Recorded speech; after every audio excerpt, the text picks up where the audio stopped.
morning, everyone. Welcome to the Unitarian Universalist Church of Silver Spring. My name is Bonnie Gallion, and I am the worship associate, and my pronouns are she, her, hers. Whether you're joining us here in the sanctuary or on Zoom, I'm glad you've joined us today. There are fidget toys and busy bags in the back of the sanctuary for anyone who'd find that useful. And about halfway through the service, children are invited to head outside to our fellowship house for our last pollinator program of the summer.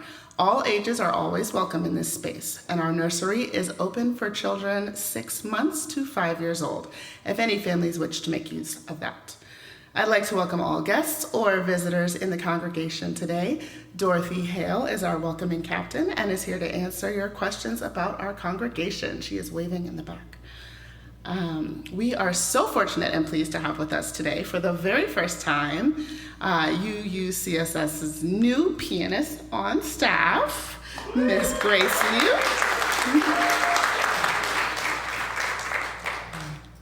I didn't even have to ask you guys to give her a warm welcome. You're so sweet. All right, so Grace brings to us an impressive amount of experience as a performer and church musician. You can find her bio on the All Church email from this past Thursday.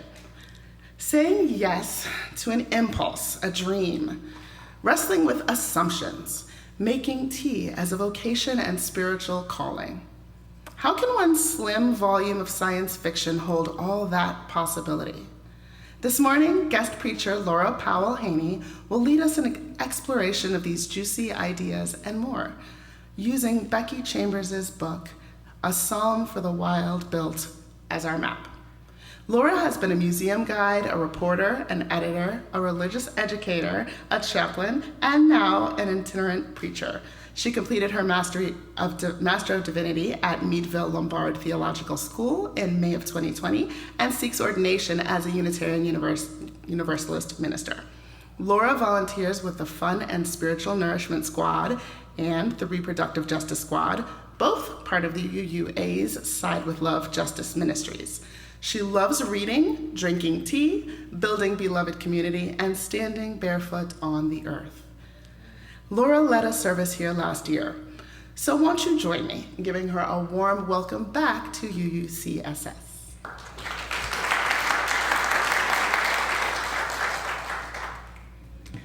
Now it's time to greet one another. We'll begin by greeting those on Zoom. Those in the sanctuary, please turn to the camera on your right and wave to those joining us virtually.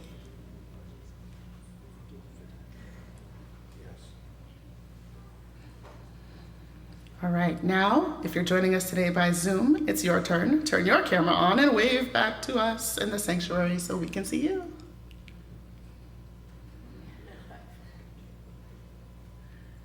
All right, now I invite those on Zoom to greet one another in the chat while those of us here in person get up and greet our neighbors around the sanctuary. In a minute or two, the music will start, and that's our cue to go back to our seats and sing the opening hymn, which is 1007. The words to all hymns will be on the screen.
Our invocation this morning are words adapted from Israel Zangwill.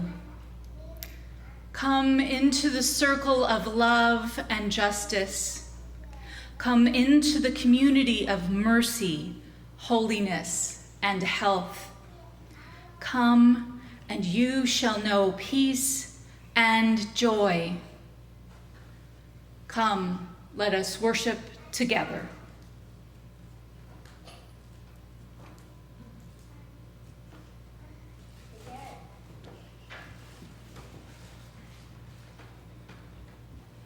Please join me in saying the words on the screen as we light our chalice. May this light warm our hearts with love and caring and guide us in the ways of truth. As we gather here for worship, we pledge ourselves to the endless search for truth, to the right of each to believe as mind, heart, and conscience dictate, to accept the responsibilities this freedom commands, and to implement our belief in the essential worth and dignity of every human being.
Don't sip it because it's very hot, but can you smell that?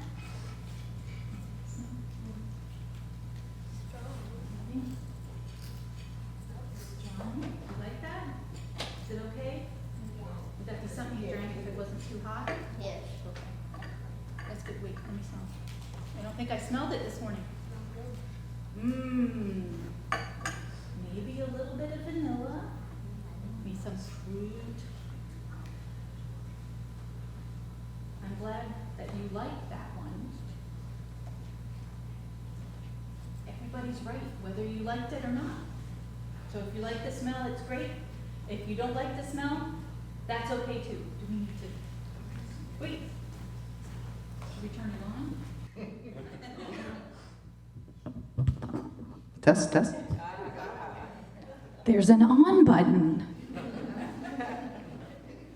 So what we were doing was smelling this cup of tea that I made this morning, and yes, it's still hot. We love thermoses. You seem to like the smell of it. It smelled pretty good, and you were right that it's a little strong, and I did that on purpose so the smell would be stronger. The amazing thing to me is that there's millions of flavors out in the world, and we each have some we like, maybe like this tea, some we don't like. I don't know, is there a flavor you're not sure about? Is it a thing? Okay, yeah, absolutely. Sometimes. I'm not sure about anchovies myself.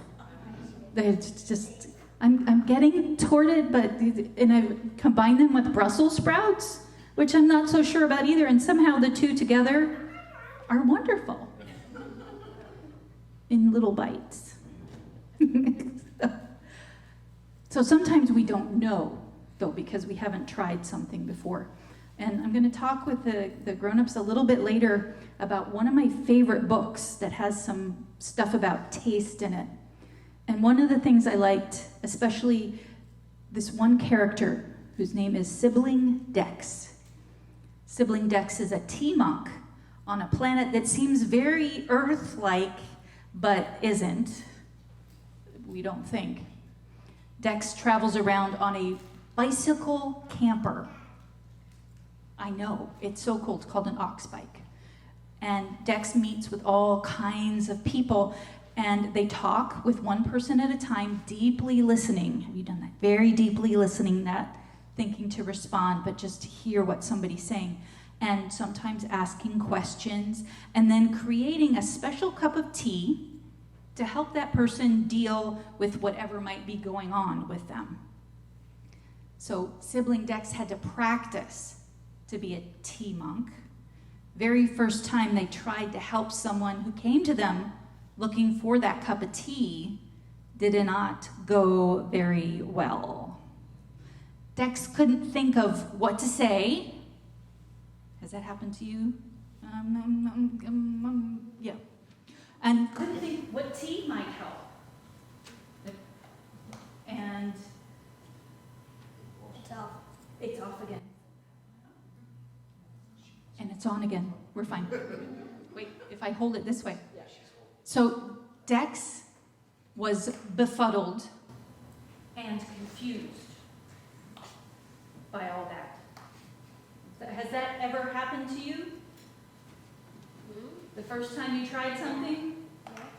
I don't know. I remember. Yeah, very confusing. And kind of like this microphone. And that's okay, because everybody is a beginner at some point. That we don't know how to do something really well, and we have to learn and we have to practice a little more. It's sort of annoying No, but it's to not be perfect at the very first time. But if you keep at it, it works. So right now, you may be beginning a whole new year of learning, whether it's at school or home or here in religious education. Sounds like you have at least one more summer thing going on. I only have like 4 more days left for this school. 4 more days? Okay. That's not so much. Yes. But know that whatever's going on next, you're going to be a beginner at some point. And it's not going to work out perfectly every time, and that's okay. Remember that even when Sibling Dex, who passionately wanted to be a tea monk, tried very hard, it didn't work out at first, but they learned, and they practiced, and they started growing their own herbs, and making their own blends, and tasting them, because they were very brave as well. Some of those blends were yucky. But Sibling Dex kept them because they might help somebody who might think they were okay. So, the tea is too hot to drink, but I have some packets to send home with you that have a few teas in them. Check with your families before you drink any of them. Somebody's going to like at least one of them in there, and somebody's going to not like any of them, and that's okay. That's like me. So, I'd like to hand these out to you. There's plenty more, so would you like to take one each? And give them a try when you get home. See what you think. Have a tea tasting with your family. And maybe just what you need, or maybe not at all. And that's fine. I want to try that caramel and honey. Oh yeah, the chamomile, vanilla, and honey. Yeah. favorites. So, thank you for coming up this morning. You can return to your seats now. And we'll go on.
Our meditation song today, May Your Life Be as a Song, we are going to sing it through once together, and then we're going to do it as a two-part round, and Jim Paoletti will help me to lead the two parts. So let's see, where do we want to divide people?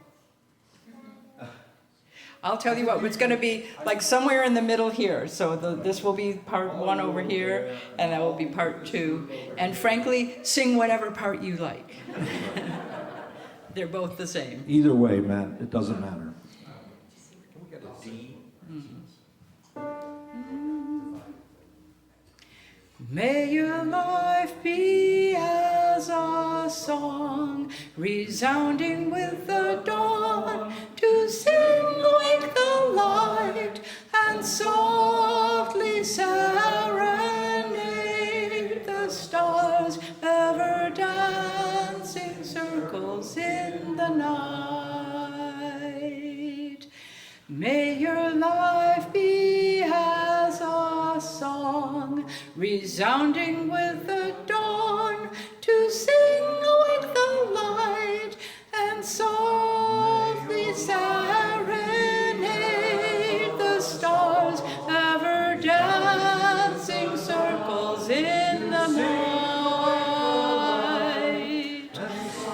May your life be as a song, resounding with the dawn, to sing awake the light and softly serenade the stars, ever dancing circles in the night, and softly serenade the stars, ever dancing circles in the night.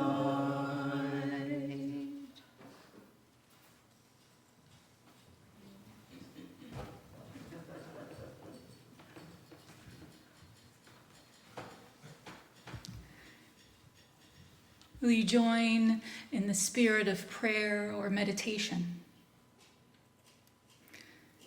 Spirit of love and mystery, be with us this hour and in all hours. Hold us in the joys of our lives and in the sorrows, in the celebrations and the disappointments. We lift up especially into your care and our care all those in the world affected by the consequences of climate crisis, flood, fire, storm, and drought. Be with all of those who are suffering those consequences now.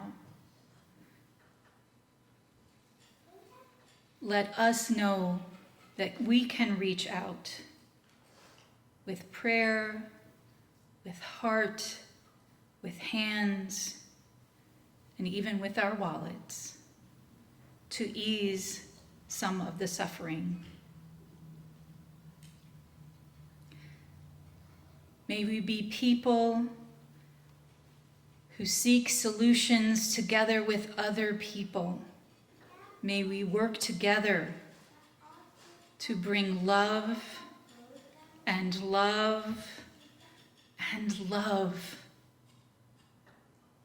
into the world and spread it like good seed for all those who need it. And that is every single one of us. Spirit, be with those of us who could not articulate their sorrow or their joy this morning. Know that you are held in prayer as well.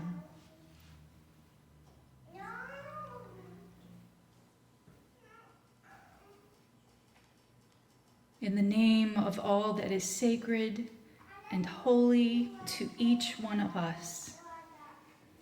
Amen. Amen.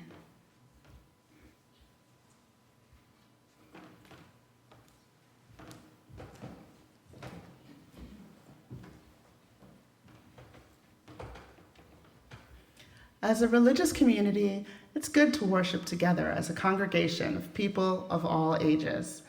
We know we all learn from being in multi-generational community. As some of you continue your religious exploration here in the sanctuary, our children and youth are invited to continue into their religious exploration downstairs. As we sing our children, youth, and teachers to their classes, I invite the congregation to join in blessing them as we sing them on their way.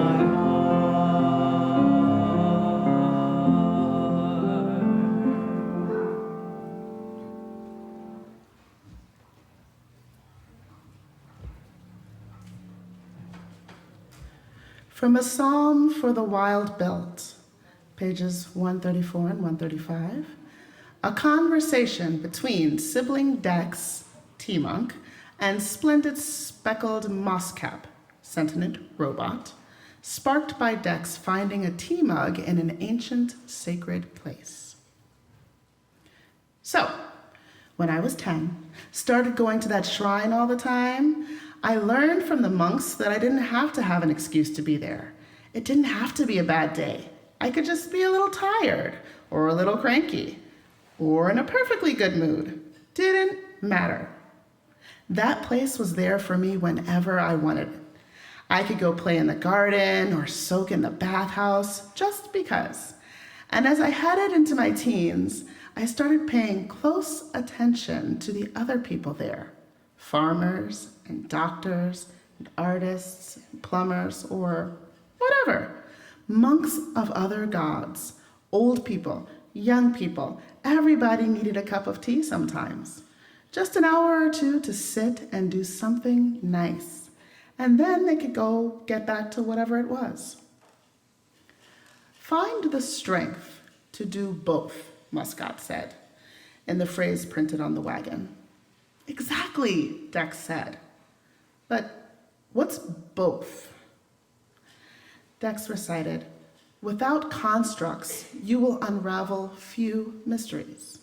Without knowledge of the mysteries, your constructs will fail. These pursuits are what make us, but without comfort, you will lack the strength to sustain either. Is that from your insights? Moscap asked. Yeah, Dex said. But the thing is, the child gods aren't actively involved in our lives. They're not like that. They can't break the parent god's laws. They provide inspiration, not intervention. If we want change or good fortune or solace, we have to create it for ourselves. And that's what I learned in that shrine.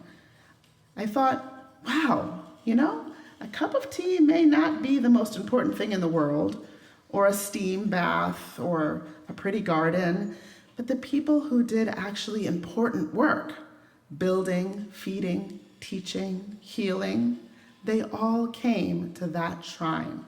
It was the little nudge that helped important things get done.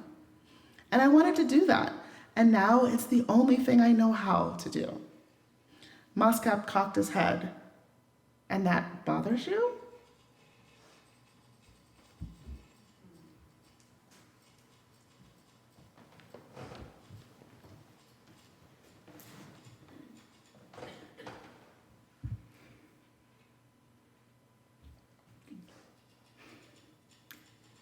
Sibling Dex is restless. They have been a garden monk for years, and suddenly, gradually and then overwhelmingly, the need and longing for something and somewhere else gets too strong to ignore. That feeling may be familiar to some of you. Somewhere else, something else, anything. And maybe, like sibling Dex, you acted on it rather than talked yourself out of it. But no judgment either way. A Psalm for the Wild Belt by Becky Chambers has been described as hope punk sci-fi, a genre of optimistic and utopian sci-fi that's grounded in human kindness, sustainability, and care for nature. Chambers' world, the planet Panga, and its past that included some of the same crises of climate collapse and conflict our own Earth is experiencing, gives us a glimpse of what could be. A National Public Radio review described it as a book rooted in depictions of comfort and questions about what might drive someone to seek discomfort in a world where everyone's basic needs are met. So comfort is the norm, and yet here our character is seeking discomfort. Right now, our world, our country, ourselves, our faith need such optimism, such examination of comfort and discomfort, and such connection and conversation. It turns out sibling Dex just as strongly feels the need to leave their calling as a tea monk. Just a few years later, after that first calling for something somewhere, they feel the call to strike out for the complete unknown wilds of Panga, to see what's out there. And on an evening of hard travel over paths that are no longer smooth, after riding their ox bike, really was a pedal with an electric motor on it with a camper attached, so not smooth roads are an issue. On that evening, they set up camp, begin making dinner, and bathe themselves. They have a shower. There they are, on the road into the unknown, naked, soapy, anticipating a delicious dinner and a quiet night under the stars, and then something life-changing walks into their camp. We are introduced in that way to one of Panga's long-absent sentient robots. cheerfully self-introduced with, "Hello, my name is Mosscap. What do you need and how might I help?"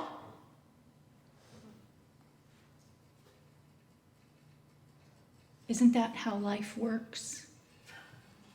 At a moment when you are least expecting it, in the middle of doing something entirely different, in the midst of being, well, yourself, bam, the impossible says hello. You can imagine how Dex reacted to this close encounter. Stunned silence for a moment. The robot still has its hand out. And then, the robot's face couldn't do much, but it managed to look confused all the same. "Can you understand me?" It raised its hands and began to sign. "No, I can..." Dex realized they'd instinctively begun signing along with their spoken words and stopped. "I can hear," they managed to say.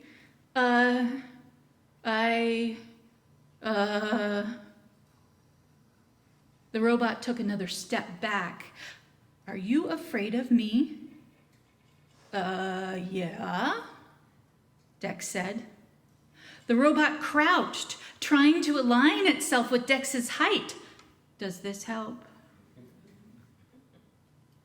Dex replies, "That's more condescending than anything." In that moment, so much of the way Panga works is revealed. The meal Dex is cooking, made from bartered chicken and vegetables, plus some foraged things and herbs from their own mobile garden. The radical inclusion implied by Dex instinctively signing in response to the robot's signing. And that the robot knew that language as well. The honest and direct response to the robot's attempt to be less frightening. Instead of, no, that's okay. "That's a bit condescending," says Dex. Though religion and spirituality are not the primary focus of the novel, theology, meaning-making certainly is. This book is short. Short enough that what I really wanted to do this morning was just read it to you. But instead, I went and looked for reviews. There are 6 gods in the pantheon of Panga. Apparently, that's it for the whole planet. One of the reviews said, "The nature of this world's 6 gods, including their separation into parent gods, representing natural forces." So there's a god of the life cycle, a god of the inanimate, and the god of the framework of natural laws. That's how things work. And then child gods representing human creation or action. So the god of small comforts, the god of constructs, and the god of mysteries.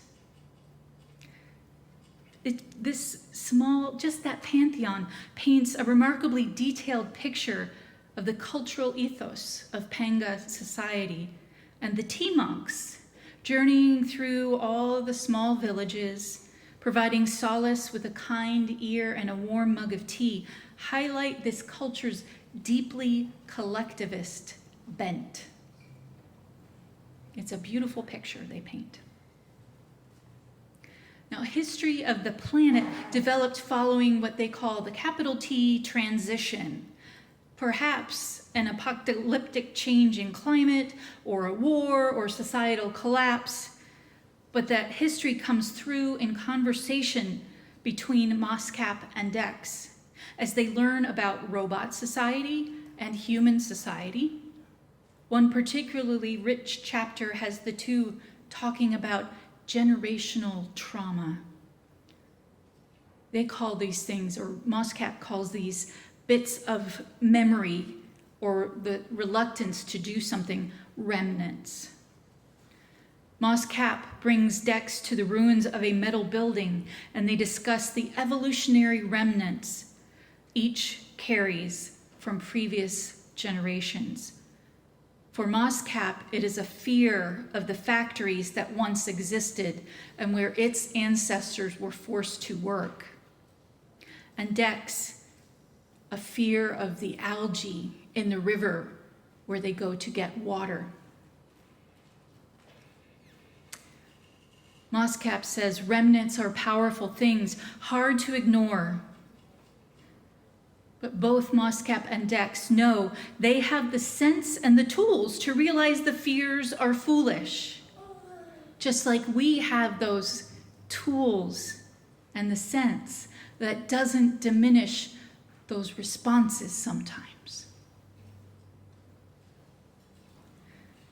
There is a nudge in our own faith communities, hopefully maybe it's a push, not just a nudge, toward healing around those remnants that we have, those memories from long and long ago, maybe part of what we did not experience ourselves, but someone in our family did. And the nudge, the impulse, the push toward the deeper work that needs doing in the world. There is a softer place to land before and after that work. There's the God of small comforts. At one point in the book, something else amazing happens. Dex and MOSCAP arrive at a ruined hermitage, way up in the mountains, far away from any of the places Dex has ever been to before. From the book. MOSCAP had borrowed the backpack, it appeared, for the blanket Dex had carried was now spread on the ground next to the robot. The mug Dex had found in the monk's living space was set in the middle. Around this, wildflowers were scattered, picked from the weeds outside. And beside the fire, Dex's breath caught in their throat. Beside the fire was a dented kettle, exhaling steam. MOSCAP, the robot, after their weeks together, creates a sacred space and time for Dex in that ancient hermitage. With a tea made from mountain thyme by this remarkably compassionate robot, Dex at last articulates their internal struggle around their ultimate purpose. You will have to read the book to find out their solution. What happens when people have what they need to thrive?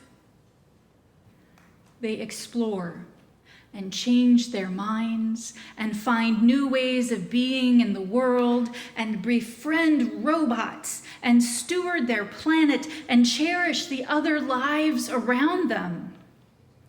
And they rest, experiment, cook, dream, live their deepest values and their deepest belief, their deepest spirituality. May we also, even as we leave this place in automobiles rather than ox bikes, and our friends are likely not robots. What do humans need?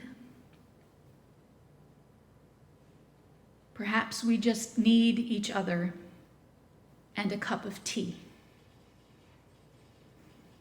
Amen. And blessed be.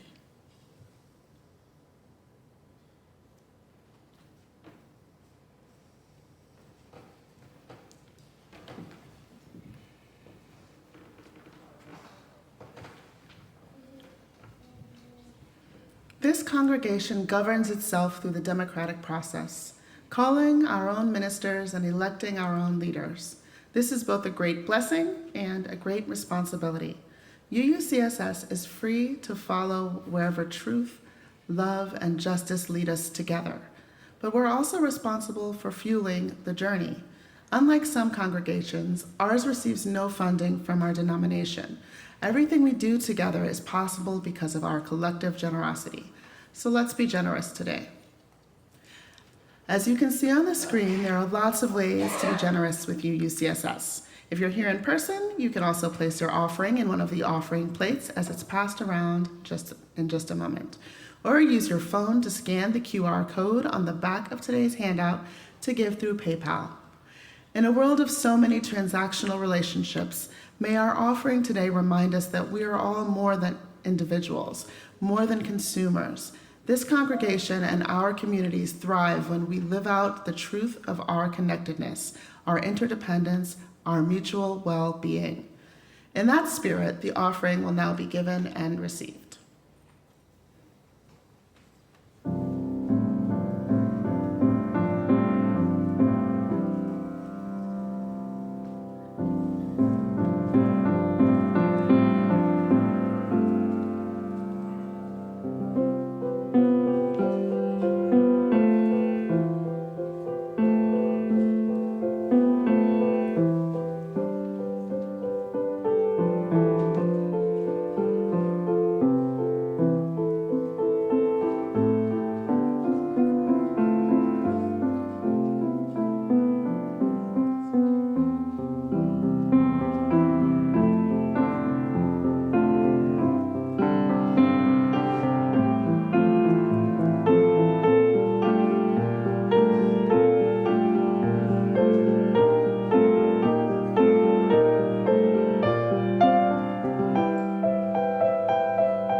We gather in person and on Zoom for worship every Sunday morning here at UCSS. But our church is not only the organization that puts together these services. We are a vibrant collective of volunteers and staff. We are part of the wider Silver Spring community. We are a member of the Unitarian Universalist Association and a part of the global UU denominations. Today, we have some announcements. First, all are invited next week to bring a bag that is important to you, a school bag, a hiking backpack, a laptop bag, or a farmer's market tote, purse, whatever. The bag isn't as important. Any bag. It has to be a bag that is important to you. Yes, you got it. So, this bag should be important to you as a lifelong learner. This will be an all ages service with no breakout groups for kids or youth. That's it. That's the only announcement. All right. Please join me in the words of chalice extinguishing. Carry the flame of peace and love until we meet again.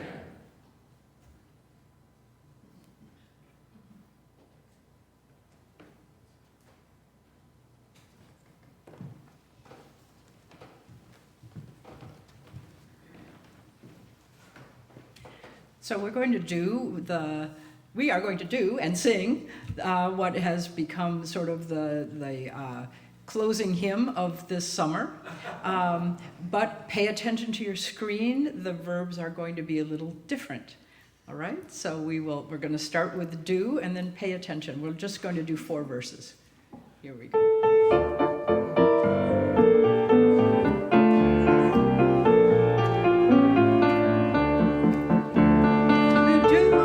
Spirit says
Go, shout, do.